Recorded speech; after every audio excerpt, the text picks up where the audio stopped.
All right, here we go. So, guys, welcome to another episode of the Renegade Strength Coach Podcast. Again, it's Matt Ellis with my lovely and talented kind of partner in arms here, Dane Miller from Garage Strength in Pennsylvania. And you guys have been doing awesome sending in questions. We've got a bunch of questions that have come in, both on Facebook and on Twitter. So make sure if you guys have questions after this, hit us up. Twitter, I'm at Coach Matt Ellis, and Elite Throws Coaching on Facebook, and also the channel here. You can leave your comments underneath. They all get to me. And Dane, once again, what's your Twitter and Facebook and all that stuff?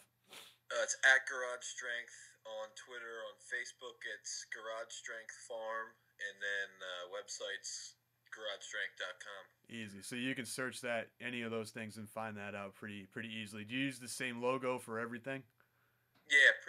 Yeah. Same thing. So people should, if you guys have questions, no one yet has asked how to find us, but that's usually something that pops up. People are like, well, how do we ask you questions? Whatever you want to do, you can even send them by email underneath the YouTube video, on Facebook, however you want to get it. Exactly. Yep. Instagram, we'll get all of them, so you don't have to worry about that. But today we've got a bunch of questions that have to deal with, I think, lifting more than anything, but there's going to be some on different weight shot puts as well and different weight implements. So we'll go through it. Anything you want to? How's your meets going? Did you guys have any other meets?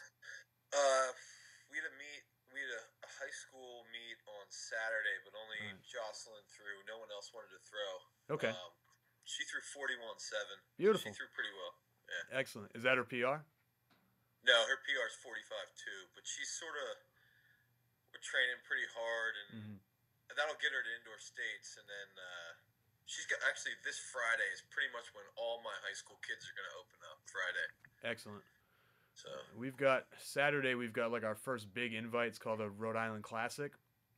It's pretty much just, it's weird. It's a big invite, but it's early in the year, so I think it's kind of a feeling out process for people to kind of see where they're at, but it should be all right. Yeah, same thing. Kind of, my kids kind of open up. Two of them opened up with PRs, like real small PRs, and then the other was a couple feet underneath her average, but still better than, or a couple feet, I should say, under her PR, but better than her average last year. So I think that's one of the things too. People always want to open up with a PR, open up with a huge throw, and it's like, hit a PR, hit a huge throw at the championship meet. Don't freaking do that shit now. You don't want to do that now of all times. Yeah, and then you're sitting there trying to keep continuing that trend, and then every meet you're getting frustrated because you're not PRing. Exactly, and it's like you'd rather just build up, and especially this time of year. I think that might lead to lifting too, because I know right now we're still lifting pretty heavy. We're still pushing ourselves pretty hard in the weight room because it's the first couple of weeks of indoor track, for a lot of people, Yep. But dude, you want to go? I think you want to start off with the weightlifting shoe question. Yeah, to answer that, I forget. I think you just said, are weightlifting shoes a positive or a negative? Would it be good to have in training? Yeah. And I sort of say, yeah. I always like weightlifting shoes. Most of my throwers use weightlifting shoes. Either they buy some, or we've got like 30 pairs at the gym. So most of them use weightlifting shoes for snatch or cleans, even squats. And I just don't really like squatting when my guys squat in like sneakers, because the cushioning, they'll lose that they can lose force from the cushion compressing on their shoe. Yeah. So I like them, but I don't think you have to have them. Like if you don't have them, you're not going to throw far. So. No. Yeah, I think it's just another ingredient, just another piece to the puzzle. I mean, personally speaking, I never used weightlifting shoes up until about maybe 6 months ago. I started using them, and I mean, I felt a huge difference just because I'm usually more of a quad dominant squatter. I'm a much closer stance, Olympic style, whatever you want to call it, instead of the typical wide stance that you would see with a lot of powerlifting and things like that. So it helped me a lot just because I was so tall. I would kind of dip over and I'd have trouble keeping more upright. So when I squat down, I was always trying to keep my knees behind my toes, trying to sit back and I'd always push and my hamstrings sit really far back and kind of have that forward lean where I dip forward. Right. So I mean that it really helped me out. And but again, you don't need it. Like a lot of my athletes will just squat in their socks, or they'll. Yeah. So it's that's the thing, or Converse or whatever. Yeah, Chuck Taylors or Vans or whatever it is.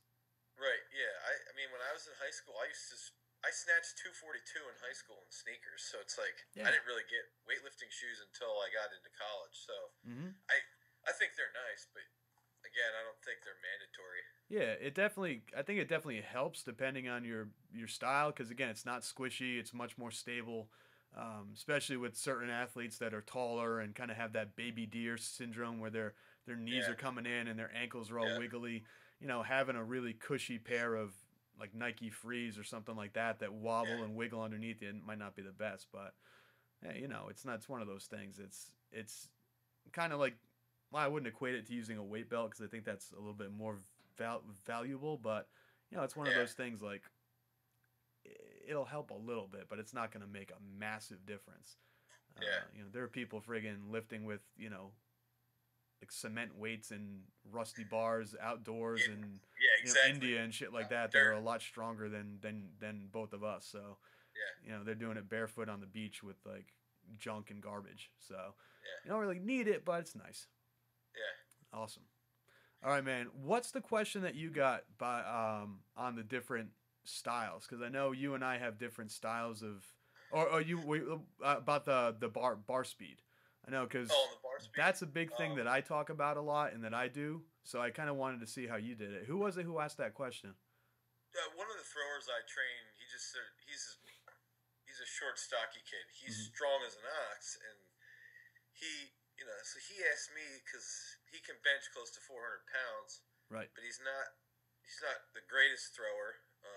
He'll probably throw over 50 this year. But he just said, what's the difference between when I train with Dr. B, we would do balance bench with a pad. Yep. So we'd put a pad on our chest, and it was like real fast, reactive bench with 315. We'd never really go that heavy. So he said maybe like talk about how sometimes we'll bench really fast, where the bar is actually moving fast, and sometimes it'll be max strength based, and what the reasoning is behind that. So that, I guess, is sort of the question. All right. Well, how do you guys do it? I mean, is it certain points in the season where you'll start to move faster? I mean, how does that work with you guys? It's sort of, I would say when we start to peak, we'll start to use actually pretty heavy weights with a bounce pad on there. And then within 2 or 3 weeks of when we're peaking, we'll take the pad away, and then we'll drop the intensity level down a lot. Yep. But then still really move it fast. I think that my thing is that I like training kids with max strength because it keeps them into weightlifting, and it keeps them into pushing themselves, because they have that distinct number where their best bench is 315. Well, now they want to hit 350. The best bench is 350. Now they want to get to 400. Right, it keeps pushing them. Yeah, so that's the thing. It's like, do I think that if a kid's benching 350 as compared to 400, that the kid with a 400-pound bench is gonna throw that much further? Like, it all depends on the kid and how athletic he is. But will it keep them motivated to keep training hard and to keep throwing? Yes. So. Right. As far as the bar speed stuff, now for me, I've always had a really strong bench press. I've benched over 500 pounds, and I've inclined fat bar with 2.5-inch fat bar 430. So my bench has always been really strong. So I tend to focus more on like really reactive benching, because that's where I think you start to really recruit a lot of high threshold motor units, is when you're stretching and you're in the hole. Yep. And when the muscle's fully lengthened, that's when your body tends to send the signal to really recruit a lot more motor units. So that's when I tend to use a lot more reactive, fast benching. Yeah, we do it kind of the same. I mean, because we don't do a lot of weightlifting movements, we're not snatching or clean and jerking in a traditional sense of the word with, the competition style movements. Right. We Yeah. we stick with the basic power lifts throughout the season. But what I like to do is, for us, our season here is usually 12 to 13 weeks long. Yeah. So during the season, usually I'll break it up. First 4 weeks of the season, we're doing, heavy weight. And because of the heavy weight, the bar's normally moving slower, obviously, than if it Right. was lightweight. Then what we'll do is we'll drop the weight down a little bit, start moving the bar faster during that middle portion, that middle 4 weeks. And then at the end, we'll make it really light and move the bar really fast. Right. You know, we're doing other accessory movements that are fast along with that. So we'll do, Yes. you know, Same here. yeah, we'll do like behind the neck jerks, push press, Even like clap push-ups or something. yeah, jumps and clapping push-ups and med ball work and things like that. But yeah, bar speed for us, we don't measure it as far as using, like, we don't have a tendo unit or any of that stuff. Right. I mean, it's basically just visual. Like, I go by eye and say, is it moving faster? Or if the goal is And a for lot it of to, times that's the best way to do it. Yeah, That just to you see. know as a coach. Yeah. because there's going to be days where these kids come in and they're tired, Yeah. and they're just not going to be able to move. Say it's a kid would say a 300-pound bench press, and we're going 50% for sets of 3 as fast as possible. So they're just taking 150 pounds and just doon. Well, if on the third set, fourth set, or whatever it might be, that third rep just isn't as fast as the previous sets and reps before that, then that's how we know, either lighten the bar or call it a day and move on to a different exercise. Yeah. It's just people, I think, get too involved with weight on the bar, and in the same time, they have to think of that speed as a measurable quantity, just like weight on the bar. So a lot of Yeah. times people just see weight on the bar, Yeah, and they're they'll not measuring every facet of the lift. that's it. Or they'll say things, and from a coaching standpoint, you take a step back and you say to yourself, well, listen to what you just asked, or listen to what you just said to me. They'll say things like, well, I can do 300 pounds for a set of 3, but the bar is slow. But if I do 175 pounds, 185 pounds for a set of 3, the bar moves really fast. So which one am I training speed? It's like the one where you move it faster, Yeah. But a lot of times it's like, yeah, but it's not heavy enough. It's like, well, that's not what matters. That's really not what matters. I mean, the shot Right. weighs 12 pounds. Yeah. You got to push I think 12 that's pounds the as big fast as thing. possible. Yeah, that's the big thing, is that the carryover, everybody thinks, you've got to bench 500, 600 pounds. Yeah. But even the collegiate level, you're only throwing a 16-pound shot. It's not about, max strength does help a lot. Mm-hmm.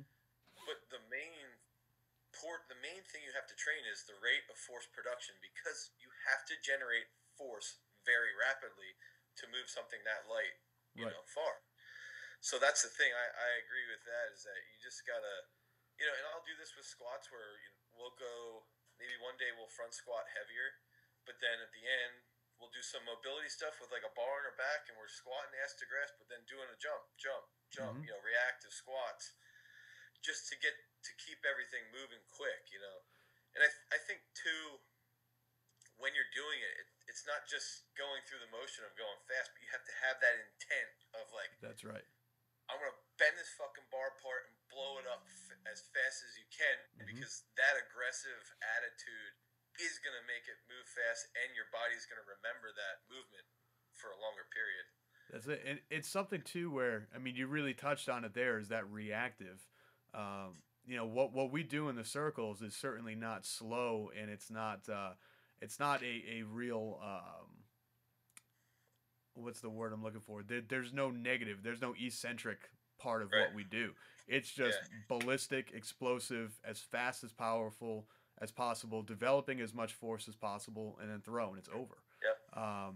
So a lot of times too, like, people don't really think too much about repetitions either. So this whole idea of, like, for me, the hardest thing to get through people is they don't realize that there's another way to lift, where a lot of people say, okay, we're going to do a lightweight and we're going to do a lot of repetitions. We're going to do a heavyweight and we're not going to be able to do as many repetitions. Yeah, it doesn't always have to be that way. Yeah, you can do a lightweight for low reps and just move the bar as fast as possible. But a lot of people don't see that, especially not in the traditional strength training world. In weightlifting, that's a big part of it. Weightlifting, you are moving. That's an exercise you cannot do slowly. So you're trying to move weight very quickly, where a lot of times it's, 135 pounds for a really controlled, slow, deliberate set of 10 on bench press. Right. It's like none of that's going to work for you. It's not fast enough to be, it's not, it's too many reps. It's, that has that slow eccentric. That's one of the things. I shared something on Facebook and a lot of people commented on it. I think you may have even commented on it too. It was a guy from, he's a strong man named Matt Mills, and he's in Connecticut, a place called Lightning Fitness. And I'm not sure if it's his website, but it's called Lift Big, Eat Big, or Eat Big, Lift Big, or whatever it is. And he talked about things you're doing wrong to get stronger. Essentially, was the title of it. And he talked about that tempo-based training, that eccentric training, where it's like 5 seconds on the way down, 1 second pause, 5 seconds on the way up, 1 second pause. I actually have one of my college athletes who's doing this right now, and was kind of like, that's one of the things I always wonder. I mean, he's doing squats. This is a kid who can squat well over 500 pounds for reps, and they have him doing 375, 400 pounds, 5 second eccentric phase, and then 3 seconds on the way up, and then pause for a second at the top, 3 seconds on the way down, and he's doing 3 sets of 3, but each set's taking him 25, 35 seconds to do, and it's like, all right, well, maybe there's some point in that for maybe hypertrophy training. Maybe there's some point to that with some type of overload or building more strength.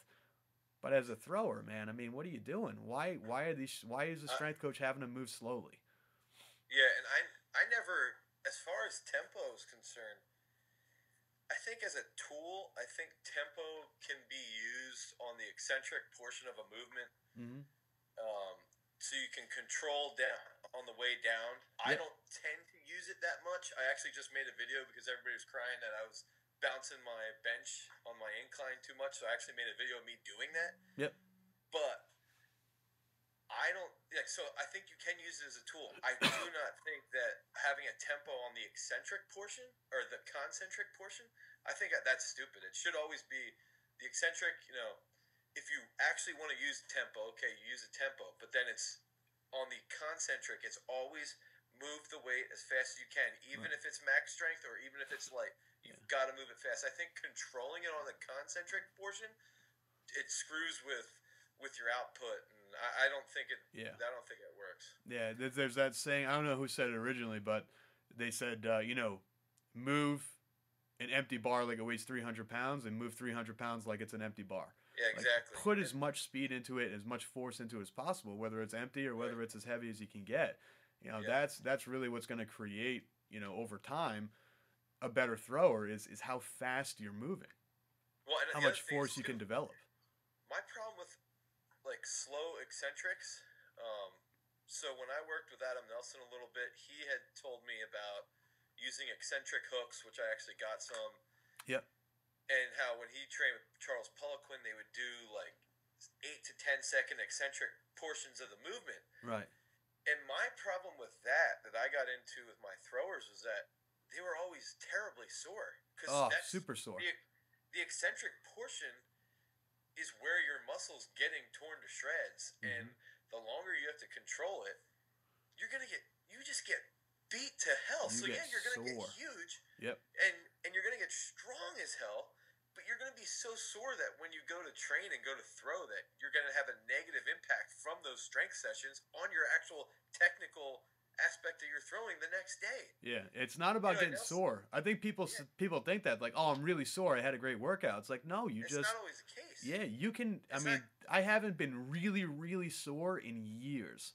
And the thing is, it's like Like Nelson even told me himself, he said that year he was having problems putting a shot in his neck because he got so big. Yeah. And I'm like, that's cool you got that big, but that doesn't, I mean, this was in 2004 that he did that, but to me that doesn't mean that was necessarily a good part of his training. That would, in my mind, he shouldn't have been doing that slow eccentric because it made him so sore and fatigued that the next day it has a negative impact on your technical work in the circle, and that's not a good thing. Yeah, I mean, when it comes down to it, however you want to spin it, however you want to talk about it, however you want to write about it, our goal at the end of the day is to throw something as far as possible. Exactly. Yep. So it's like the people that email me and talk about, well, like I sell ebooks on the website, and I've been doing like a team training, like every week people get new workouts and new things for me. I actually just put you don't realize how much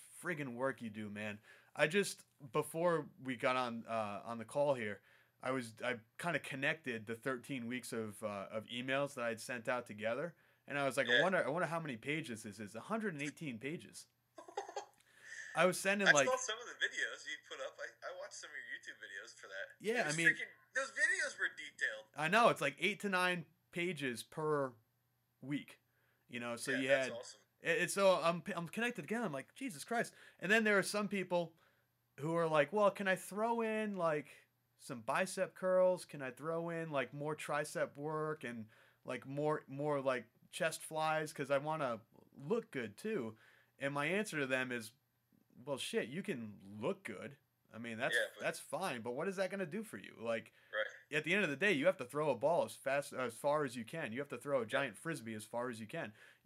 Who cares what you look like? I'd rather have, a gold medal around my neck and have the guy with really nice looking arms who looks good at the beach have, be off the platform in fourth place. Yeah, exactly. You know what I mean? Like that to me, after now, like the way that I lift, I actually just did a deadlift. I recorded. It was one of those weird things where I was alone in the gym, and I told myself I was going to record deadlifts because I haven't done deadlifts in a while, just because it always like, I don't fucking know. My body hates deadlifts. Yeah. Like sumo, conventional, it just hates them. Like my form's good. I can go really friggin' heavy with them and keep good form, but then my body just breaks down and hates me for it. So I'm like, I'm going to record these. So I just recorded the whole friggin' day. And like the way that I work out, because I'm not throwing anymore, shit, I'm 34 years old. I'm just trying to not get fat and to look good for my wife. So that's pretty much it, So I do workouts a little differently than my athletes, but, at the end of the day, these athletes have to throw something as far as possible. They've got to be able to. So it's, I bench 350 and he benches 320. Well, yeah, that kid that benches 320 just outthrew you by 4 feet. Right, that's the whole thing. So it's like, who cares how much you bench? It's not a powerlifting meet. You're not going to get in the circle, and it's not going to be a bar and plates. It's going to be a 12-pound ball, you, and a cement circle with a toe board. And that's where I think coaches need to start, especially, and this carries over to Kuhn's question about how we can develop discus, javelin, hammer throwers better in the United States. Right. Is you've got to start looking at, I've got a kid, I'll just tell you his name, I don't really care. So I got a kid, CJ, Okay. He's 5'8". He's got decent strength. He's not overly athletic. He throws like 43, 44 feet. And then I compare him to this kid, Joe Mondell, who's throwing around 56, 57 feet right now. And he's pretty strong, but he's more coordinated. Mm-hmm. He's more athletic, and he throws farther. And the thing is that, as a coach, I've got to sit there and I've got to say, okay, so for CJ, his general strength has to be higher than Joe's. Joe can get away with not having as much general strength because he's more athletic. Right. His body is high wired. It reacts better to training. CJ's a little bit more slow twitch. He needs more general strength, but he also needs more special strength that can work on the reactive strength and work on his core stability in the throws and all that.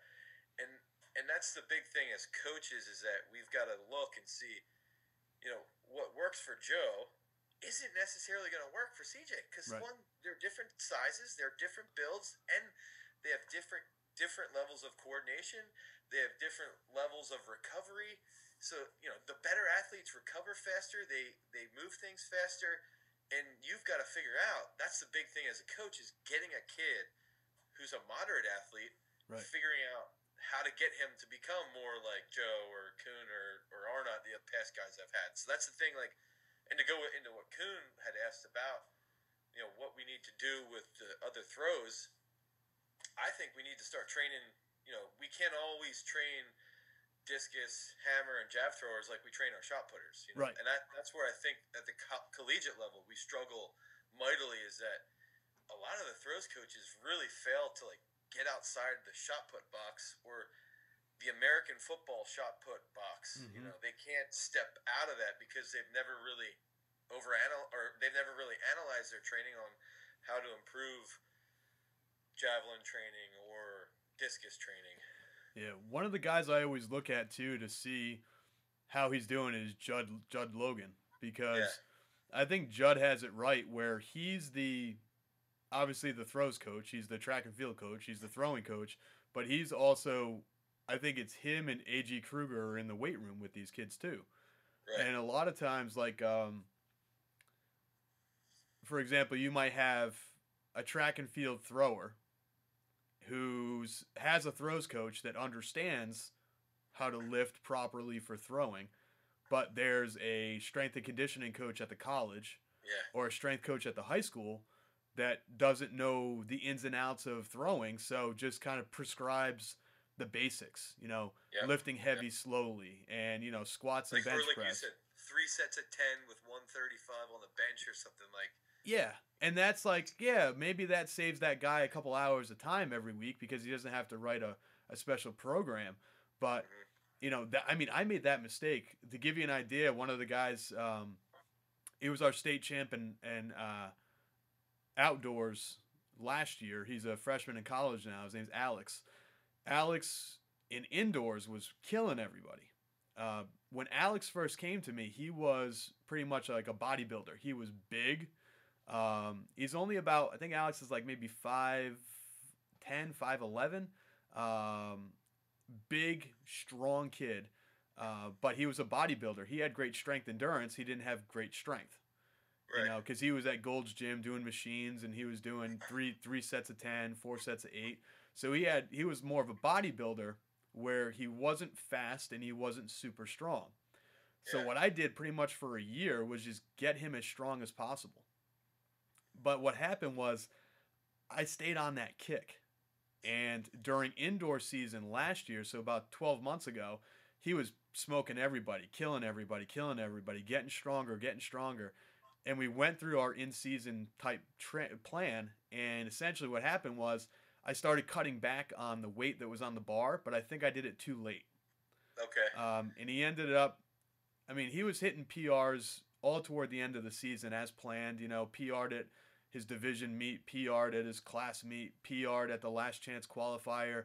And what he threw at the state championships would have been a PR a few weeks before that.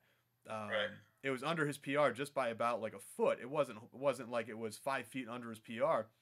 But during outdoor, it was all right, dude, you're strong enough. He was squatting 385. He was benching 305. He was able to deadlift close to 6. He was just a freak big kid. But it's we're doing all speed. And even though he had been with me, training with me for that point at for a year and a half almost, it was really hard for him, and it was hard for me to even explain to him that we need to work on speed, so, and it took, I'm guessing about six weeks, because we were going really light, really fast, really light, really fast. And you can tell that he was no longer as strong as he used to be. Maybe his bench went from 305 to 295. Maybe his squat went from 385 to 365 or whatever it would have been. But he was moving faster. And then he started to throw farther and farther, and he had a huge PR at the state championships and won. He got second in indoors. And it was one of those things that's just at some point, that was my mistake, was I kept getting him stronger and stronger and stronger, when I should have backed off long before that and worked on getting him a lot faster. Right. When you backtrack a year before that, we had the kid Aaron, who's at Brown. We talked about him before. Aaron was a freak athlete. Same height as Alex, like 5'10", 5'11", whatever he is. But super strong, could jump through the friggin' ceiling, you know, super explosive, super fast. All I had to do was get that kid strong as hell. Yeah. And he just kept getting better because he had great speed to start off with. He played soccer growing up and all this other shit. So he's done a lot of running, done a lot of sprinting. He did martial arts. He was flexible. You know, all I had to do was get him strong, and he just kept throwing farther. But he had the background of speed. You know, to carry into that. Exactly, carried right into it. So as a coach, you've got to be able to tweak your program. And if you have, basically, you teach them how to throw, and then you send them to the high school weight room, and there's a coach in there, or there's a strength coach that's hired by the school, or maybe a gym teacher goes in there and just kind of watches the kids and hands them out a basic thing. It's not going to be throwing specific. I mean, it's got to complement what they're doing in the circle and make sure that they're getting them there. So that's huge. I mean, you know, when he had asked that question about, you know, how do we promote and how do we get, you know, javelin, discus, and hammer to be like the shot, I think the shot is very conducive to that, as you said, that football type training. Yes. Where the others are not. Right. No, I think that's the big thing is that there's too many. So you analyzed your own setup for your kid. Right. And you sat back and you said, okay, this is where I think I made my mistake. This is where I think I can get better. And so this is actually something I do with my weightlifters is that after a big meet, I set up a paper. We go over their attempts, the failures. We go over where I didn't warm them up properly or where I warmed them up well, how they competed, you know, where in the training I think I screwed up or where I did well, where they think that we could work on.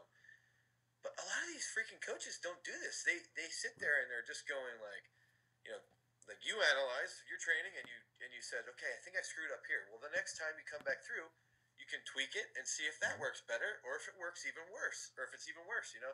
So you sit there and you analyze everything as a coach to make your system better. But a lot of coaches will sit there, and don't get me wrong, there are a lot of coaches that are good. Oh, but there's a lot that also sit there and go, you know, I'm going to train my discus thrower the exact same way I'm going to train my shot putter, and I'm going to train my jab guy the exact same way. And it's like, well, wait a second. The discus is a bigger circle. It's a different implement. It's a lot freaking lighter. Yes. It's like, why? You know, there's going to be carryovers. Obviously, there's always going to be carryovers because the key lifts are always going to be pretty much the same. Yeah. But you still have to tweak the program to fit. You're only throwing a 4.4-pound implement, not a 16-pound implement. And that's in college. You know what I mean? Yes, exactly. So, like, the rate of force production has to be even greater, and there has to be even more, you know, faster reaction times. There's got to be a lot more. I mean, in shot putting, you need core strength, but you need even more core speed in the discus. And that's where people aren't factoring that in, especially, you know, in the javelin. It's like we're like horrific in the jab. And we shouldn't be. Right, we shouldn't be. It's like, dude, we're a baseball country. Yeah, people grow up playing baseball. People grow up throwing footballs. I mean, it's we grow up throwing. You know, it's But we don't. Why is it not? Yeah. Like, so you're telling me that if we got somebody, you know, let's use like Tim Lincecum, he's a tiny 5'11" pitcher. Get him in his prime, and you train him the way his dad trained him growing up. You know, working on really good mechanics and getting arm strength and working on just like general things for the javelin, not for shot putting. And we have so many burnout baseball, you know, pitchers, shortstops and stuff. You can't tell me we couldn't take these kids and turn them into freaks, but it's not happening. And the other thing too is you look at who's the family? One kid's down at Texas, the others are at Oregon. Krausers. When you look at the Krausers, you know, these kids grew up throwing. You know, they grew up knowing what a javelin was. They grew up knowing what a discus and a shot put was. And they were doing it from a young age. I mean, I think that's what sets, when you look at Absolutely. When you look at states that are traditionally very good at track and field, there's a youth aspect to it. You Yeah. know, like I said before, I had no idea what a shot put was until I got to high school. The track coach came up to me after I got cut from the basketball team. The track coach approached me and said, you should think about going out for the track team. And I said, I'm not fast. Yeah. And he He said, didn't even realize he was throwing. yeah. And he was like, no, throwing. I'm like, throwing what? What the hell are you talking about? Like, I didn't even know what throwing was. And it's like that a lot. I mean, there are youth track programs here in the state, and some middle schools have youth track as well, but it's not really it's more of a club. There's not really Right. anything serious about it. So when you start off at a younger age, like your kids will grow up knowing what a shot put is. Yeah. My son already, he's 4, but on Sundays when I go coach, he knows daddy's going to coach, and he does, like, he takes his arm and does this like it's a discus. He's like, daddy's gonna go coach, and he does that, and it's like he spins around on his foot and has his hand sticking out. So he knows what it is. But it's one of these things where it's like, if you don't grow up knowing what it is, You're screwed. you're screwed. We start at such a much older than other countries do. Yeah, that's definitely true, and that's the thing too with my high school, where I went to school. They started when I was in school. They started meeting. They did this, track camp. It was like a day camp where it was the end after track season, so it was like the end of May, beginning of June, and the elementary school kids would come up, and for 2 hours for 5 days a week, just that 1 week, they would do a track camp. And just that 1 week, the junior high program that they have now is like huge. They have a ton of kids on the junior high track team, and they've gotten, in the last 5 years, I think they've gotten top 3 at states every single year. Yeah, see that? And that's what it's from, is because they're starting them, and they get into their head, and they tell these kids, like, look, you don't always have to play baseball. Like, a lot of kids don't like baseball. It's boring. You stand around, you twiddle your thumbs and take freaking 4-leaf clovers out in the outfield. Like, not everybody likes baseball. Right. You can do something else. You can do track. And all these things with track carry over to a lot of other sports. So it's like, that's the other thing where I think, because we're not a mainstream sport, to get more kids into throwing, you've got to really push the carryover. So, if somebody's throwing jab, well, that could also help with your pitching. If somebody's a discus thrower or a shot putter, that's going to carry over to football or wrestling or whatever. So that's the one big thing, I think, is that you've really got to push the carryover. That's not just, you're not just training for throws, but you're training for something else. I want to read you something too, because you may follow this guy on Facebook. I'm not going to tell you who it is. I'm not going to tell you the subject matter, but I just want you to listen to this, because let me see if I can find his post, what he says, and let me see here.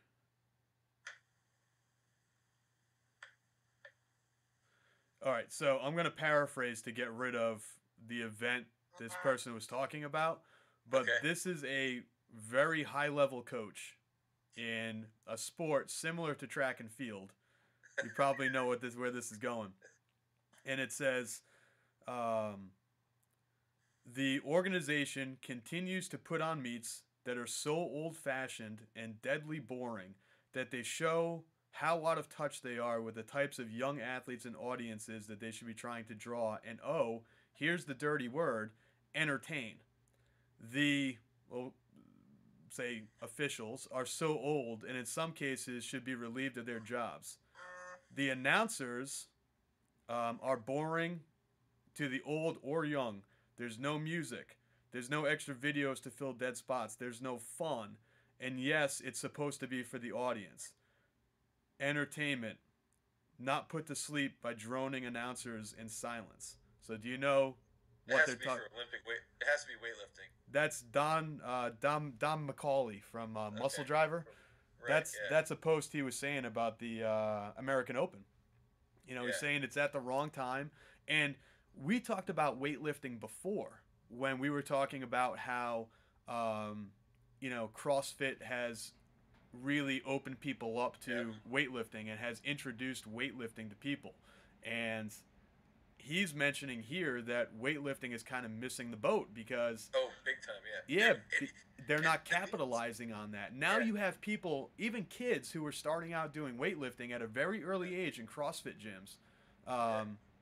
And now they're up and coming. I mean, you've got now guys like John North, the Barbell Shrugged crew, if you've ever seen any of their podcasts. Kendrick Farris, you've got all these people that are now have personalities, and it's starting to grow the sport because now it's, even though I think with weightlifting, even though it is, as Don said, it's boring and you go and there's no entertainment and it's at the wrong time of year, as he said in his post. I'm just kind of paraphrasing other things that, because there's like 100 comments under the damn thing.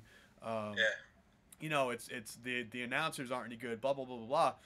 It's still a popular thing, and it's continuing to grow, and there's personalities. So what is it that has made it become more popular? I think that it's more readily available to people. Same thing. Absolutely. I think same thing goes for shot put. Yes. Yeah, that's 100%. I think I might have even said this, or you did.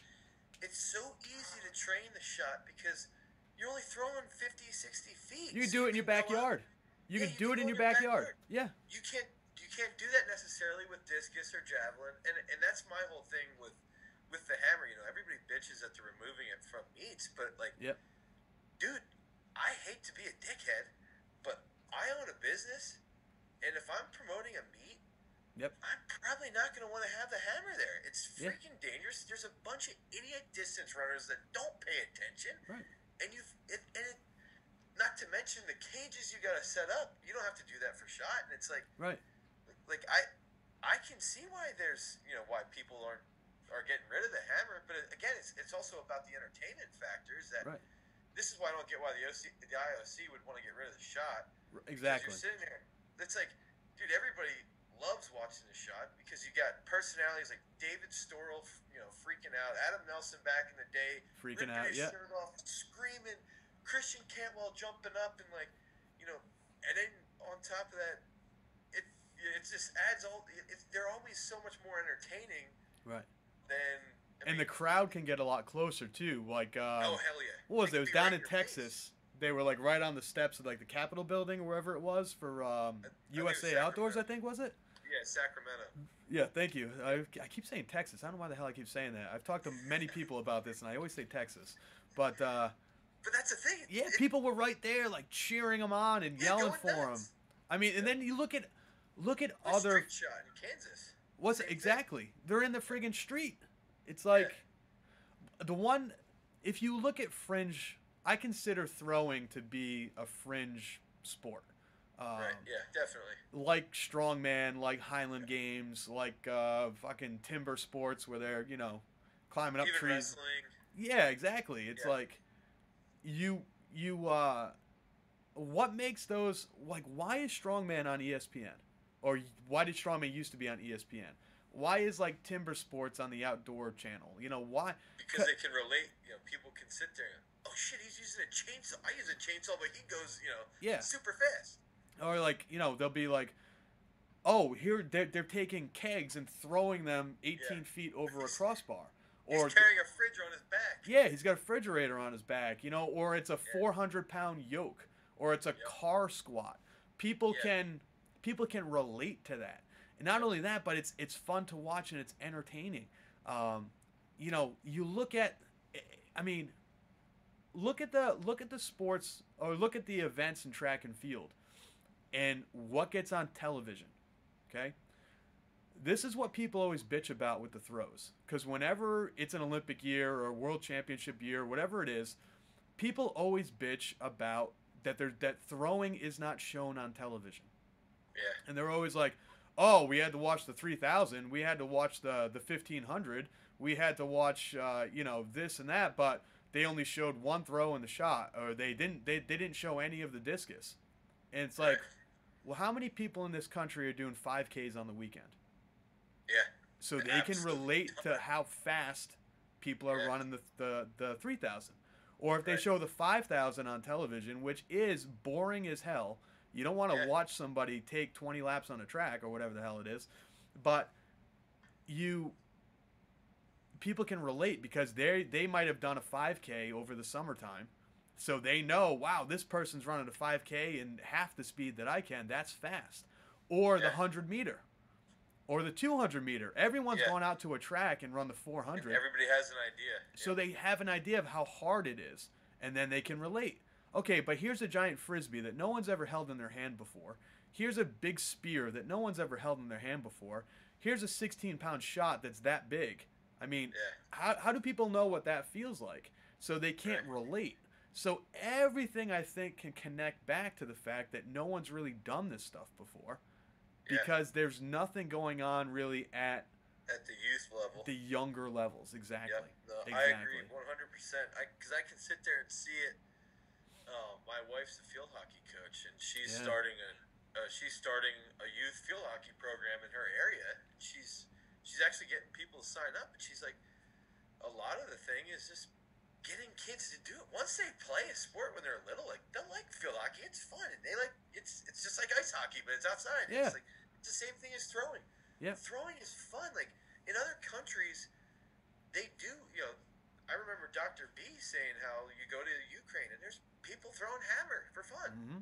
like little kids. But Yeah. that's the thing, is that you've got to get to those kids and you've got to really push them, and just to say, hey, try this out. You could be good at numerous different things. It's fun to learn, and they might spend 4th, 5th, 6th grade just putzing around, but by 7th grade they figure out what they like, and now they want to get good at it. Right. Yeah, But we then, have.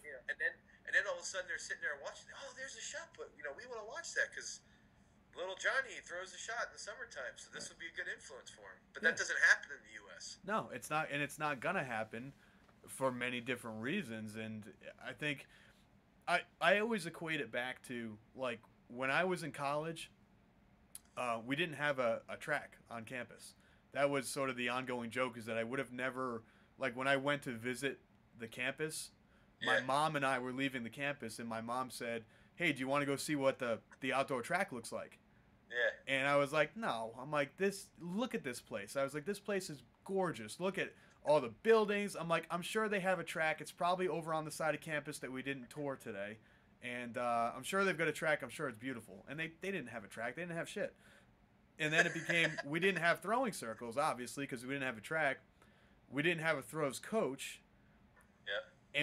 And the argument always became, well, we'll get athletes to show up. We'll get more throwers when we get a coach. Well, we'll be able to get a better coach when we get a track. Well, we'll be able to get a track when we get more thrower or more runners. Well, we'll be able to get more runners when we get a sprints coach. So it's this never-ending cycle. It's like the fat bastard. He's like, he eats because he's unhappy. He's unhappy because he eats. It's a vicious cycle, you know? Yeah. And that's what it was. It was, well, we don't, and high schools go through this all the time. Yep. And you can just expand that to the rest of the throwing world, Definitely. or in this country, I should say. We're never going to have really, really good hammer throwers or discus throwers or javelin throwers because we don't have the facilities for it. We don't have the facilities for it because we don't have the interest, and we don't have the interest because we don't have the facilities. It's like they're just connected together. So until something happens, and I mean, there's something needs to happen at the youth level. Yeah. I don't think it's ever going to become popular or, get to that point where people can relate to it and it becomes a spectator sport unless there are some changes, I think one thing, so I run a summer meet. We do like an open house in August, and we've got our 2 circles going. Mm-hmm. And we pretty much take everybody in. Anybody can throw. And the big thing I think that makes our meet, so this past year was the second year we did it, and we had 38 kids signed up. And we got the meet done in an hour and a half. It's like any other place you go to, if there's 38 kids, you're going to be there for 4 hours. At least. But the big thing was that made it entertaining was I took my speaker out. We freaking blared, Rage Against the Machine and shit like that, which there's a lot of swearing, but it was freaking fun. Yeah. Everybody was going nuts. Countess and I were throwing against, kids that were throwing 45 feet from high school. So everybody was mixed in, but the big thing was that we had 2 circles going. So we could all warm up. We all warmed up in half the time. Right. Because instead of sitting there waiting, you're warmed up in 5 minutes with 2 circles instead of 15 with 1 circle. Mm-hmm. And then everybody threw and it kept moving.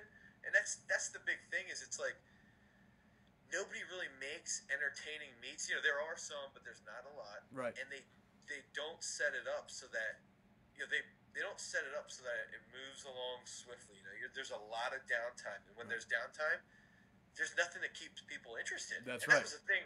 I was at the American Open where Don McCauley was talking about. It's like I was in the back with my guys, and, you know, my one dude bombed out. And I'm standing there. It was super intense. He bombed out. He sucked. He choked. But I'm screaming at him like, what the hell are you doing? Why did you drop this? Blah, blah, going nuts. But out front, it was just dead silent. You know, it wasn't as intense. In the warm-up room, it's freaking nuts. Everybody's watching. There's people lifting all over the place. And that's one thing that's like, make it a little bit more of a dual type setup with the weightlifting, and the same with the throws is that, you know, you got 2 circles going on. Yeah. It actually makes it more entertaining. You're like, oh, that guy just, what's he going to throw? You know, and you're looking back and forth. Right. And even having things like, how much more interested are people at a track meet when they actually have the distance painted on the ground? Yeah, oh my gosh. Because where's he throwing? Where's he throwing it? Oh, he just went past the 50 line. Yeah, and then you get people that are like, how far was that? I don't know. Yep. It's like, how are you going to relate? You know, how... everybody throws and it looks like it's going the same distance. Or if there's no performance board where they're putting up the distances. People just check out mentally. It's not entertaining to watch athletes throw something that you have no idea how much it weighs. You don't know how far it's going. You don't know the rules of it, so you don't know, like, why did that person not get measured? Oh, she fouled. What does that mean? You know? And it's funny, too, because we talk about, and I don't want to keep harking back toward Don, because I like, you know, Don and those guys down there are awesome. But one of the girls, like, in the comment thread, like I said, there's 120-something comments, it looks like, under this guy's thread. But it says...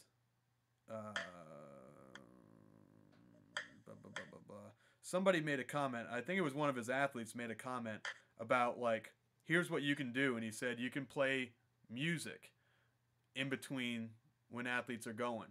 You can have lights. You can have videos. So as the athlete's getting ready, or as they call the athlete out, you maybe have like a 20-second video of the athlete saying, you know, hey, this is my name. These are my PRs. This is where I train out of this gym in this city and state, and I have 2 kids. You know? And then all of a sudden, it's like people can watch a video, and then people watch the person lift, and then people they can relate to them, and it becomes relatable. And then you have some music. You know, like, I often think back. And that's easy. That's easy stuff to fix. The music's so easy. We have click on a button, press their song. Right, plug it into speakers, and it goes throughout the ballroom or wherever it's being held. Like, you know, for the weightlifting, you could have a camera in the back and just not have audio for it, so you're playing music, but it shows them in the back when the coach is talking to them. In the warm-up room, it shows them warming up and getting ready, sort of like what did that? UFC fights, they'll show the guys in the back. Yep, they'll show them warming up and hitting pads, getting their hand taped. And who the hell wants to see somebody get their hand taped? You know? Yeah, people like that. But you know what? It's funny. You talked about the meet that you held this past summer. So you've got good facilities, but you made it fun. How'd you make it fun? You had music going? Did you have any type of, like, food? Like, did you guys do, like... we had a ton of food. So it was food, fun, music.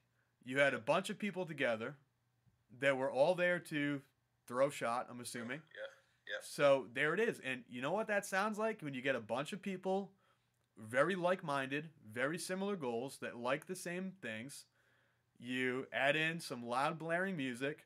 You have a cookout. You have some fun afterwards. You have got some food. People are sharing stories. You know what that sounds like? CrossFit. Yeah, no, you're actually right. Why is CrossFit so successful? That's why it works. Every meet they host, they're having barbecues afterwards, and they're having, like, cookouts and beers. Like, you know, I mean, obviously these are adults, but, you know, they go out, like, there's And you can make fun of them all the time for their form or whatever. Dude, that doesn't matter. Yeah. What they're doing is that what makes it fun. Everybody can talk about their training PRs and then what they hit in the meet. And, oh, they didn't do well in the meet, or they did well. Well, maybe this. And then they discuss training, too. Well, what did you do? Did you do this? Maybe this will help your technique. Yeah. In the business group that I'm part of with Zach Evanesh and some of the other guys that are in that group, there's a guy we call Quattro Deuce. And he's down in Virginia, and he's a CrossFit gym owner, and him and one other person, and I wish I could think of her name, but it was one of these things where it was like a tour of her gym. Zach's been to his gym. They talk about it a lot, about making a like a hangout spot. Yeah. So after they work out, there's literally like a section of his gym that's couches and coffee tables where they sell water, protein shakes. I think they have like scotch and beer and like other stuff too. So when people are done working out, they go hang out together, and it becomes a fun community environment. So you're not just going to the gym to work out and go home. Now you're getting a kick-ass workout. Guess what? There are other people around you who like the same things that you do. Now you're making friends. Now you can have a beer with them. Now you can, talk more, and it becomes more of a community environment. Yes. But guess what? Everybody there's having fun. When you go to a track meet, what is it? You show up, you sit on your ass until they call you. Take a nap. Yeah, you take a nap, you put in your headphones, you don't talk to anybody. What's sad is that when you bring up ways to fix it, it's like, it's almost like, oh, why would you want to fix that? We've been doing it that way, blah, blah, blah. And it's same with weightlifting. They got rid of the bars. You can't bar slam anymore, even though everybody still does it. But they said, John North, you can't bar slam. It's like, dude, you might not like the guy, but he's entertaining. And that's the whole freaking point. That's what makes people come and watch, is that if it's entertaining, if someone's screaming like Adam Nelson flipping out, they're good entertainers, and that's what makes a sport more enjoyable to go spectate. Right. You have to be able to sit through it. I mean, the CrossFit Games. What's the CrossFit Games? You're in a stadium, and you're watching people work out. Yeah. Why do people like that so much? Why is it televised on ESPN? So if we break that down and say, why is CrossFit now blowing up? Why is it on ESPN? Why are they showing reruns of it? Like they used to do? Well, because you've got a lot of people that are doing it, so they can relate to it, and that's fine, but taking that out of the equation, it's a good time. It's a community environment. You're there, you're hanging out. I mean, look at, let's face it, you've got a lot of in shape, young, good-looking people wearing next to nothing. Yep. Yeah, big time. And when you go outside of the stadium, there's vendors. There's other events going on in the parking lot. There's people talking. There's people tailgating. It's a fun environment. It's something that people would want to go to, and just, it's an event. The guy we went to Joe DeSena, he's the creator of the Spartan race and the Spartan Death race. We went up to in Vermont or something. He's in Vermont. We went up to see him, my business group, to talk to him and kind of do like a mastermind. You just sort of to get away from everything and hang out. And we asked Joe, we said, what's your plan? Like, ultimately, where do you see this going? And he said, every other one of these Spartan race, Tough Mudder type things, he said, every single one of those Spartan race, Tough Mudder things is a party. And he says, parties don't last. Yeah. Goes, events last. Ironman is an event. The Olympics are an event. These things are events. They're not just parties, because parties end. He goes, you have to make it an event. And when you look at track and field has the Olympics every 4 years. Let's face it, for guys like us, we'll watch, the World Championships. We'll watch indoor meets on ESPN or, whatever else it might be, college meets on ESPN. We'll sit down and watch that stuff, but it's not the event. The event is the Olympics. Yeah, definitely. What's the event in weightlifting? How is track and field, how are they going to have a yearly or a biannual championship? Like, CrossFit has the CrossFit Games. Every year, Every year. See, weightlifting has world champs, and I'd say watching them online is more entertaining than going to the American Open, because they'll show the replay of the lift. The announcers do a good job telling backstories of the guy, where he's trained, what other countries he might have lived for, because that's part of the sport. If he's gotten busted, Yep. But in the U.S., it's just like they don't do it. I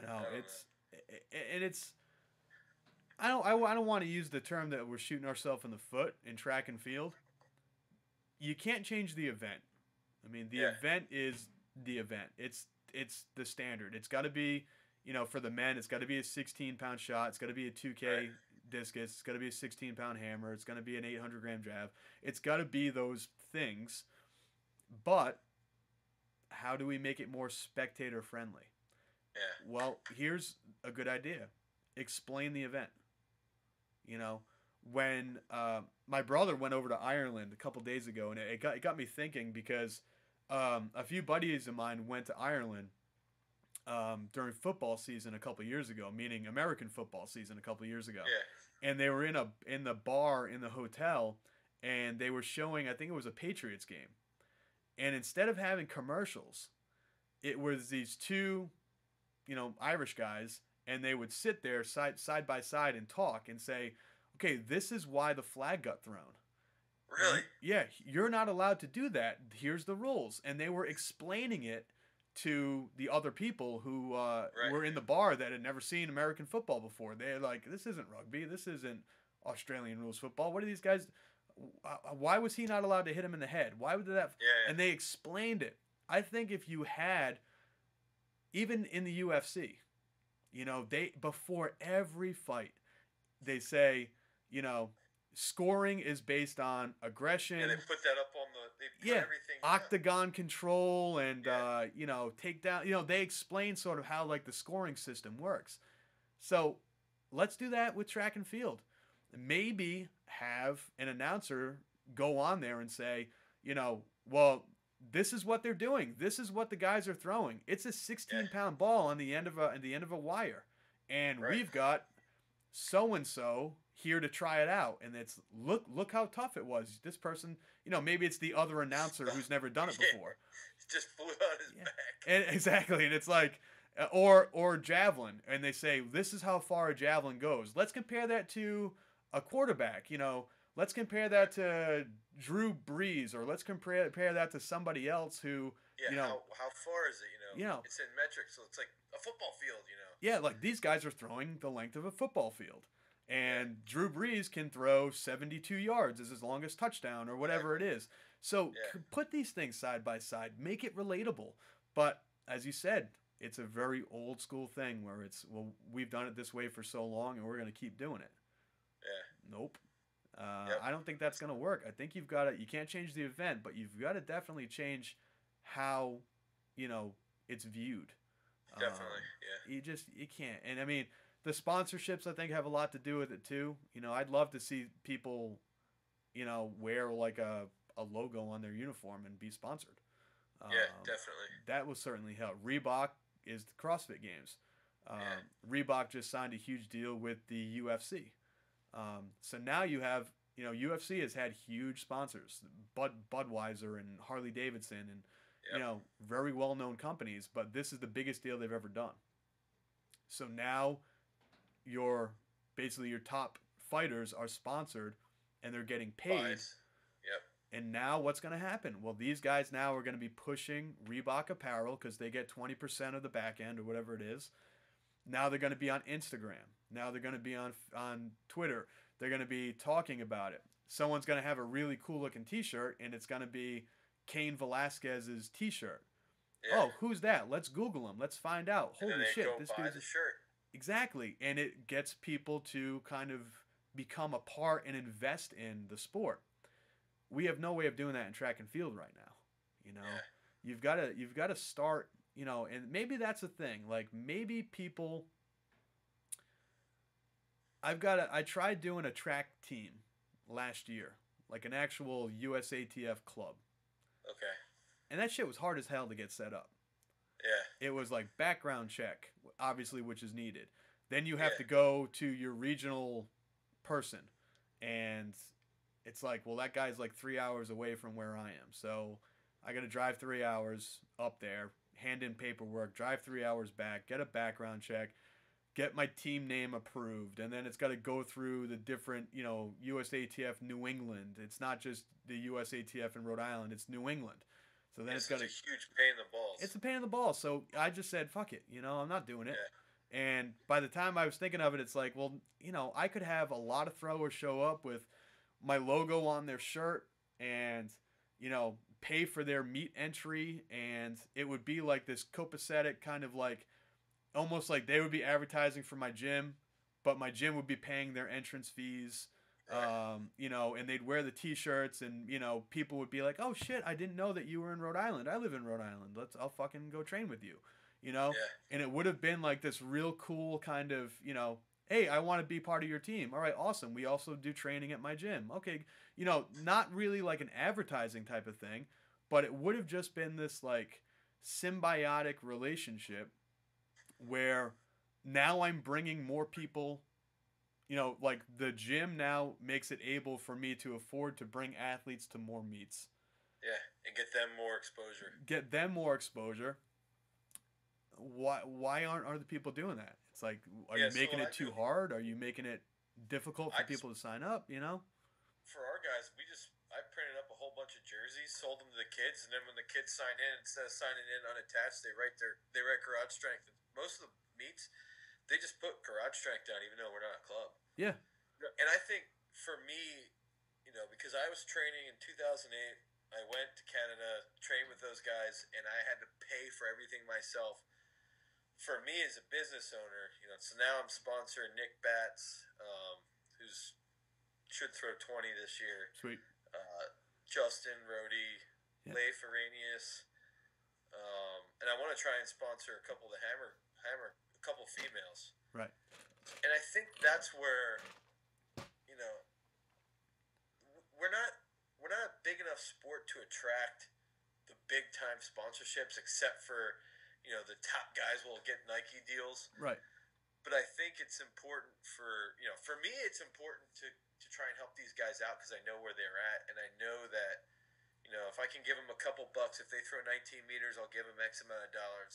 If they throw 20 meters, I'll give them, a little bit more. But they've got to wear my jersey, and I want them to throw for me because that, if they're posting on Instagram, it'll get my business a little bit more stuff. Right. But it's just a way to get people who would never get a sponsorship, get them a freaking sponsorship. Mm-hmm. I was watching. We talked about John North, but I was watching a few. Maybe it was even like 2 months ago. He went back to Cal Strength. Yeah, that was awesome when he was there. Yeah, and he was like touring around, and I was like, "Holy crap!" Like Cal Strength is not just a warehouse gym.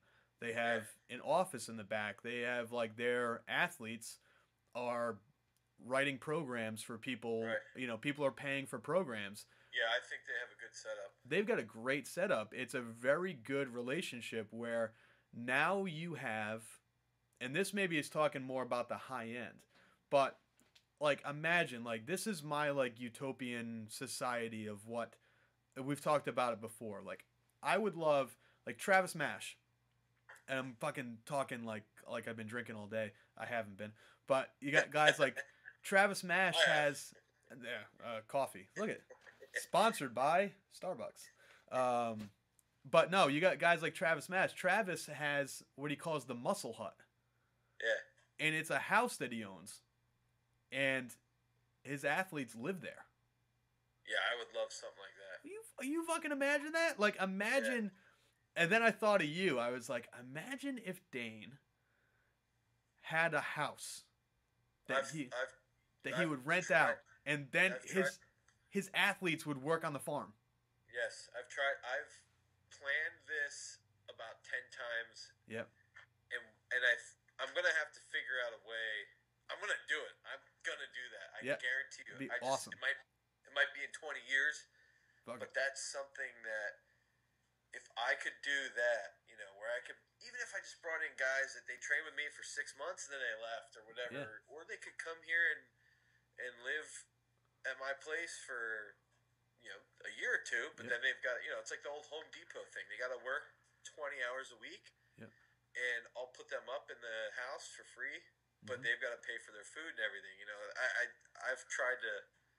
That's a goal I'm gonna have. That I'm gonna do. I'm gonna do that eventually. Yeah, I got an email from someone the other day that was like, they were from Chile, I think, or Peru, or Brazil, like somewhere, and they were like, how do I move up there and train with you? Yeah. And I'm like, you don't, man. I'm get a hotel room. Yeah, you gotta stay in a hotel for 6 months and throw with me on Sundays. Like, it's not that kind of business, Yeah. And we have, like, I've had guys fly over. Like, one guy flew over from Wales, and he turned it into like a vacation. Like, he went to the beach every day, and we threw like 3 or 4 times that week. It was during the summer, and he trained in the gym 3 or 4 times, and then he flew home. And it was like, so that's like cool. Yeah, I mean, that was pretty sweet, but it was like, fuck, how do you? I think John Gadina might do that out there in Arizona, right? The whole. I think he has some people living there. Yeah, so it's like, I think that's the next step is definitely kind of what Cal Strength has done. Yeah. Where first thing you create the business, and out of the business makes money, hopefully. Because we are a capitalist society, and there's nothing wrong with that. Business making money, coaching people. And the business makes money. And out of that, the business grows, where now you need more coaches. Well, who are your coaches going to be? Coaches are going to be the throwers that you sponsor that you are going to work. And this is like that utopian kind of like thing that I think of, where like a self-sustaining business, if you want to call it that, where, you've got your former athletes who want to continue training. And I always talk about this with hammer throwers. Yeah. In Rhode Island, we have hammer. These hammer throwers go off to college and they throw hammer. And then they get really good. They're throwing hammer, 220 feet, whatever it is. They've only been doing it for 8 years. And they throw 220, 230 feet, and then they come home and they get a job selling insurance. Yeah, they're done. And they're just fucking done. But it's like, imagine if that person had another 4 to 5 years. Yep. So, another 4 to 5 years. You've got the facility that they can train at. You've got a house that they can live in. But they're going to be coaching younger athletes. They're going to be working in your gym with weightlifting and whatever else it might be. They came up through your system, and now they're back working with you, at the same time continuing their goals to make the Olympic team or whatever it might be. And I think the big thing with that is that the young kids that would be training would sit there and say, oh, there is something I can do after college. So I could, potentially throw, go to college, keep throwing, and then when I graduate, maybe take 1 to 3 years where I just want to train full time and see where it takes me. Maybe I end up blowing up and throw 21 meters, or maybe I don't. Yep, but at least you have the opportunity. At least you can try and not, live in your parents' basement or work, 20 hours a week for minimum wage or whatever it might be. Yeah. Give them an opportunity and make it easier for them. I don't think there's anything wrong with that, but sometimes I feel like that's almost shunned upon, where it's like, oh, I don't know, that's not fair. You're not allowed to do that. That's not supposed to happen, where you're taking an amateur athlete and you're putting them, up in a place. I think places like Cal Strength, Muscle Driver, they're Outlaw, Barbell down in Georgia. Yeah, Outlaws, yep. Those places are really starting to sort of bend the rules and do a good job of promoting athlete support for fringe sports like we were talking about. And that's the thing. So you look at it with track and you go, okay, so we start pushing more elementary school programs. So, my local high school pushes their elementary school programs, and then the kids go to college, maybe they train with me in high school, they go to college, and then when they're done college, they come back and they can train with me, and it's all within the same, 10-mile radius if they're getting really developed from, second grade all the way up till they're an elite professional. Yeah. I mean, imagine that. And wouldn't that solve the problem of not having enough throws coaches at the high school level? Yeah. Imagine that. Absolutely. So absolutely. Imagine if, like, say 5 years down the road, hammer throwers from Rhode Island or shot putters. I just like to use hammer throwers because that's the event we're actually good at in this state. But hammer throwers come back, and it's like, hey, I've got the opportunity to house 5 hammer throwers in a house that I own, and the agreement is you have to work in the gym 10 hours a week. Yep. You have to buy your own food and have your own vehicle and your own way to get back and forth to the gym or whatever else. But now they want to go out and get a part-time job. Yeah. What are they going to do? More than likely, they're going to go get a high school coaching job. Yeah. So now you've got these schools that don't have throws coaches. Now getting legit coaches. And that's going to promote better coaching. Or say there's some kids where, there aren't the high school coaching jobs. Say you got 5 kids and there's only 3 high school coaching jobs or whatever. Then you can say, hey, why don't you try to start a youth track and field program?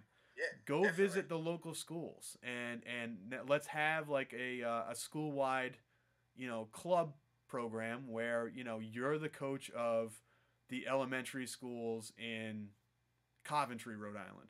You're the coach of the elementary schools in West Warwick, Rhode Island. And then all of a sudden we have a couple meets during the year. We make it fun. We have a couple camps during the year. We make it fun. Yep. Now you're starting to promote from within, which is great. But also you're getting the word out there and spreading the word about track and field and making it more readily available for people.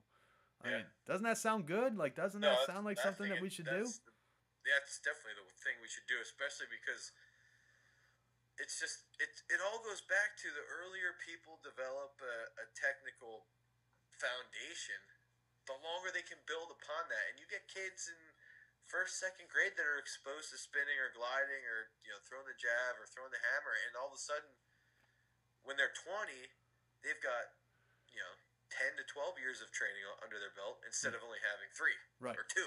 It's the whole Krauser thing. I mean, the kids grew up with it, so they know it. They're good at it. That's why he threw 77 feet in high school. Yeah, no shit. Gee, I wonder why. Because he didn't start throwing when he was 14 years old. He started throwing, when he was, however old he was, 8, 9 years old, or whatever the heck it was. Yeah. But they have the exposure. They've got the experience. And, of course, that's going to trump everybody. I mean, that's, you said that you grew up weightlifting. You had, like, some weightlifting. I mean, I didn't really ask you. I grew up, snatching when I was in 8th grade, the end of 8th grade. There you go. I never even knew what a snatch was until I got out of college. Because, again, we didn't have a coach. So it was like, squat. And YouTube wasn't up yet. YouTube wasn't invented. And weightlifting was something you just saw every 4 years in the Olympics, and you thought, holy shit, that's cool. Yeah. But, back then there was no exposure. Same thing. People always ask me what I think of CrossFit, and I'm like it or not, like if I was 22 years old, 23 years old, hell yeah, I'd be doing the regionals, and I'd be still lifting, and because it's a way to still compete at something. Right, exactly. That's the thing. People bitch about it, but it's like, you know what, dude? CrossFit's done a lot for female body image. Yep. And a lot for, just self-esteem with women. But it's also done a lot for men and their ability to continue to compete at something after college. Exactly. And that is, a lot of wrestlers get into CrossFit, and it's like these guys get into CrossFit instead of getting into MMA, which is, they have more choices of what they want to compete in. Yeah. I mean, that's why people still want to compete. That's why the Spartan race is so big. Yes, exactly. Tough Mudder and the Warrior Dash and the Boulder Dash and the fucking whatever, 5Ks. People want to still compete in something after college, especially collegiate athletes. I mean, it's one thing if you're not an athlete and you want to start competing when you're 22, 23 years old, that's awesome. But if you've always been competitive and now all of a sudden there's no outlet for you to be competitive, then it kills you. It's depressing, Yeah, you want to do something. I mean, there was no way I could have competed. I threw 50 feet in the shot in college. I mean, there's no way I could have competed on any level, there's no like JV or like, Yeah. but at the same time, it would have been nice. It would Yeah. have been It would nice have been to, fun. yeah, it would have been fun to like be able to show up and throw against other people that were like my age level. The same way it's nice to go to a local powerlifting meet and, Exactly. have like the highest squatter be like a 500-pound squatter instead of like a 900-pound squatter. Yeah. But there's weightlifting meets. I'm sure that you're not going against world level people. Like Right. they're going against Definitely. other people who are about the same as you, and it's a level playing field. That opportunity doesn't exist in track either. And Not really. Not really. so there's a lot of things I think, but when it comes down to it, there's got to be some action taken. I think from the top level. Yeah. Yeah, but the thing is, like, you look at USATF, and they didn't put up the fact that US Indoors was going to be in Boston until like 2 weeks ago. I had no idea that it was going to be in Boston. Yeah, that's what's fucking pathetic. It's like, dude, so I'm still throwing. Yep. I wasn't gonna open up until after indoor season because it's like, well, it's gonna be in Albuquerque. I don't want to go again. Yeah. And then I just went and checked. I was talking to Nick Batts, and he's like, dude, I think it's in Boston this year.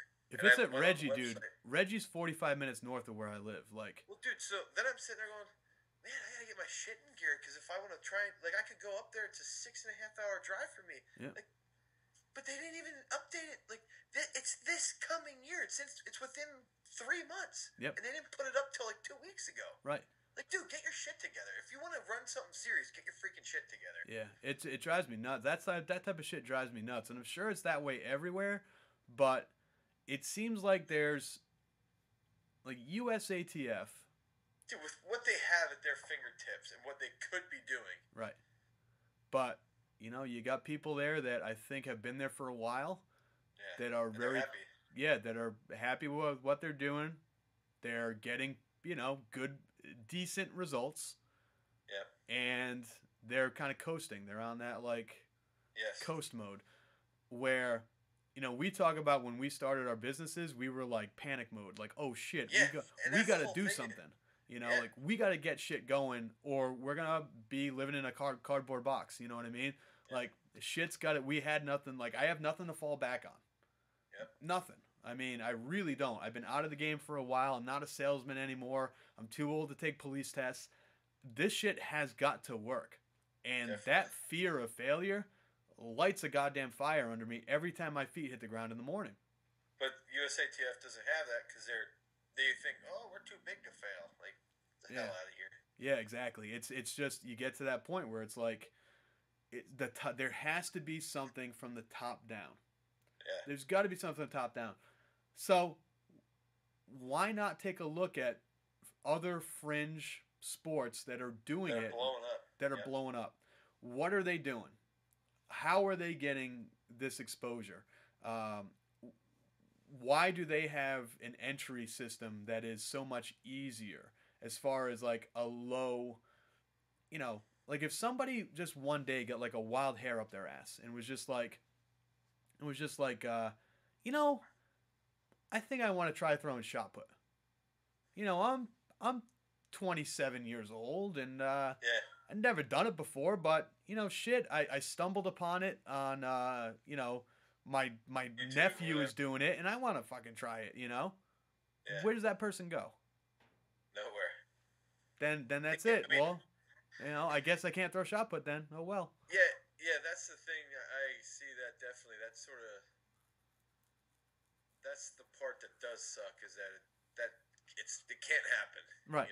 There's literally no way to make it happen because even if it was the perfect situation where, say you wanted to throw javelin and you bought a javelin, there was a javelin coach that lived next door to you. You lived across the street from a park and up the road from a high school that has a javelin runway. And you lived in And like you lived in California where it's warm weather and you can throw all year round. Perfect scenario. Who are you going to compete against? What are you going to do? Go to a track meet with just you? Or like, even like Highland Games. Yeah. There are Highland Games competitions that happen. strongman. There are like regional, local strongman things that happen. That happen. Weightlifting. I mean, if Everything, tomorrow, powerlifting. yeah, I mean, I've done like little like strongman stuff, like charity stuff and fundraisers. Like, you know, people will have a charity thing, and it's like it's fun, and you know, it's been years since I've done them, but I did a few, and it would have been cool to be like, you know, go that strongman route. But at least if I did that, I knew that, hey, at least I can drive a couple hours to Connecticut, and there's a good strongman gym. Yeah, there's a local circuit of, you know, groups of people that go around and do that. Yeah, or there's a gym up the road. There's a website where you can go to and see where all these meets are going to be held. Yeah, definitely. That shit just I don't feel like it exists, and I feel like there's no urgency to get that to even happen. You know, Right. which No, there's not. it's sad. I mean, let's face it, it's pretty pathetic that that's the case. So, you know, I don't think it's ever going to change, and I think our sport is going to start dying if we don't, you know, Do something. if something doesn't get done about it. Yeah. Definitely. Well, now I'm fucking depressed. Now I Hey, do what want time to is drink. What's that? What time is it? I don't even know. 2:35. Oh, fuck. Yeah, this thing's been going I on. gotta go because, like, the one guy who works for me, his dad passed away, so he can't work. Yeah, I heard you. You This posted week. that. Was that the guy that you Yeah. posted about? Yeah, dude. I'm sorry Yeah. to hear that. So this whole week, I gotta get there actually on time. Oh, damn it. Joys of being a business owner, man. Yeah. Yeah, I got one of my intern. He's one of my employees. He's a javelin thrower. He's back. He came back yesterday for Christmas break, so Okay. he's usually early at the gym. So I'm kind of like, yes, get to Yeah. go in like a minute or two late, or like stop and Yeah. get like some food on the way in or something. But yeah, man. I mean, I think this is something. Hopefully, people have the patience to watch this, because this shit's been going on for a while. We've been talking for a long time and here. hopefully they can sit there and go like, well, what about these ideas? You know, and have a discussion of what ideas we can use to fix it. Exactly. And I mean, maybe that's something that's worth like talking about next week is, you know, do our homework and say, you know, go to CrossFit.com or whatever. I think it's CrossFit.com. Go to, you know, USAW.com or .org or whatever it is. Go to and say, what are they doing?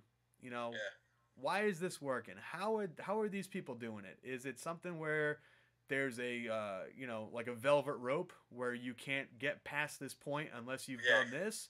Or is it something where it's, hey, it's open to everybody, and it just happened that something sparked something? You know, I think that's what people need to do, you know? And we talk about it a lot, and, you know, when it comes right down to it, man, you know, you've got people that are going to argue about the type of lifting that they're doing. You're going to take people, you know, should I wear weightlifting shoes or bar speed? They're going to talk about all that stuff. That's not going to make a world of difference if there's nowhere for people to. Exactly. If it just you get to the end of college and it's just like college is over, and you just never do it again. But yeah, man, that's definitely something I think to bring up in a future episode, because we've been fucking talking for, I don't even know what it's been, about an hour and 30 minutes at least.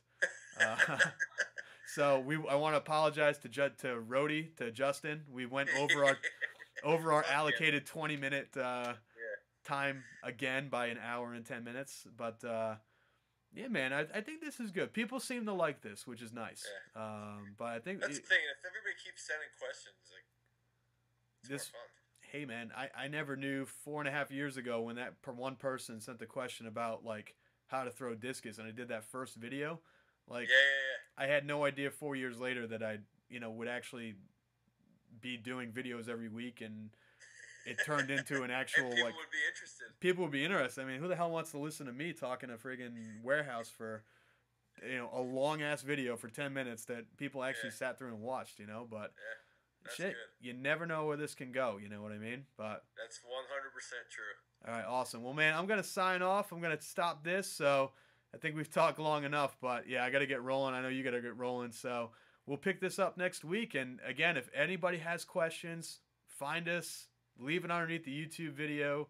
Go find us on Twitter. Find us on Facebook. Find us on Instagram. We're all over the place. So if you got questions, let us know. All right. All right, Dane. We'll talk to you next week. All right, I'll see you. See you, man.